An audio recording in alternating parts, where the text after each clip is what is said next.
আসসালামু আলাইকুম গাইস, তোমরা কেমন আছো? আশা করি ভালো আছো। আজকে ঈদের দিন গাইস, নামাজ টামাজ পড়ে 11:45 বেরোলাম। মনে করলাম কি কোথাও ঘুরতে যাবো, আমরা সবাই আছি। তাই হরিশ্চন্দ্রপুর বারোদুয়ারি ডিয়ার পার্কে চলে আসলাম। এখানে এসে তেমনটা ভালো লাগছিল না, কারণ এখানে তোমার কিছুই ছিল না, ছিল শুধু হরিণ। তোমরা ওয়েট করো, হরিণগুলো দেখতে পাবা। তো আমরা চারি সাইডটা ঘুরে ঘুরে দেখছিলাম, তো ভালো লাগছিল না আমাদেরকে। আমরা এসেছিলাম 14 জন। তো ওখানে 14 জন বলতে এক একজন করে 14 মিনিটও থাকিনি গাইস, 10 মিনিটই চলেছি, ঢুকেছি আর দু একটা ভিডিও ক্লিক করেছি। তারপর ওখান থেকে বেরিয়ে এসেছি।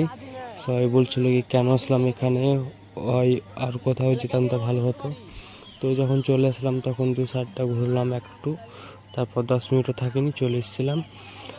তো গাইস, আমার ভিডিওগুলো যদি ভালো লাগে তো আমার চ্যানেলটাকে সাবস্ক্রাইব করে দিও, সেলিম এনপিভি। আমি আরও এরকম ভিডিও নিয়ে আসবো তোমাদের মাঝে। দেখতে পাচ্ছ এখানে হরিণ ছাড়া তেমন কিছু নেই। আরও হরিণ ছিল গাইস, কিন্তু ওই পুকুর পাড়ে ছিল, ওদিকে অত দূর ক্যামেরা যাচ্ছিল না, হরিণ ভিডিও।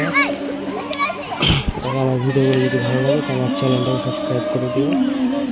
তো গাইস, তোমরা দেখো, ভালো থাকো গাইস।